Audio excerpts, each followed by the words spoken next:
प्रदोष व्रत भोलेनाथ को अत्यंत ही प्रिय है। इस व्रत को करने से साधक को सुख समृद्धि की प्राप्ति होती है, सौभाग्य आरोग्य की प्राप्ति होती है और भोलेनाथ की विशेष कृपा की प्राप्ति होती है। तो चलिए शुरू करते हैं व्रत की कथा। इस कथा को सुनने से अपने प्रदोष व्रत का पूरा फल प्राप्त होता है। आज गुरुवार है, इसलिए आज गुरु प्रदोष है, इसलिए आज गुरु प्रदोष व्रत कथा सुनते हैं।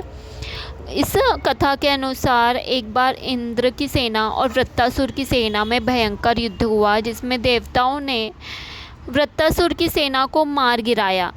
अब वृत्तासुर को जब यह बात पता चली कि उसकी सेना भाग खड़ी हुई है, मर गई है, तो उससे बड़ा क्रोध आया और उसने माया से अपना विकराल रूप धारण किया, जिसे देख के सभी देवता घबरा गए और वे घबरा के गुरु बृहस्पति के पास गए कि अब हमें क्या करना चाहिए। गुरु बृहस्पति ने कहा कि सुनो, यह वृत्तासुर एक बहुत ही तपस्वी और कर्मनिष्ठ है। यह शिव जी का परम भक्त है। इसने कई सालों तक गंधमादन पर्वत पर शिव जी की तपस्या की है। यह चित्ररथ नाम का राजा था, जो विमान पर बैठकर कैलाश आया और माता पार्वती को शिव जी के साथ में बैठा हुआ देखकर उपहास पूर्वक बोलने लगा कि मोह माया में हम सब कैसे फंसे हुए हैं कि स्त्रियों के वशीभूत हो गए हैं।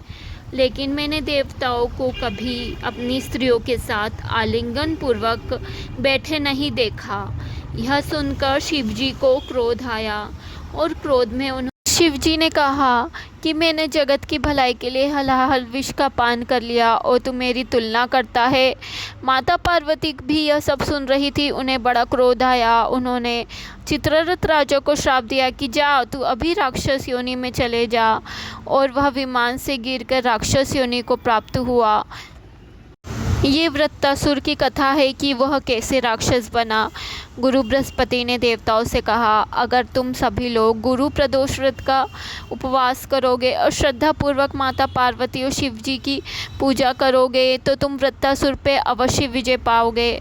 सभी देवताओं ने गुरु प्रदोष व्रत का उपवास किया और भगवान शिव जी और पार्वती जी की पूजा की प्रदोष काल में, और फिर युद्ध में वृत्तासुर को मार गिराया। भोलेनाथ भगवान माता पार्वती जैसे आप सभी देवताओं पे प्रसन्न हुए, सब पे होना, कहते सुनते हुनकारा भरते सारे परिवार पे होना। जय हो माता पार्वती की, जय हो शिव जी भगवान की जय।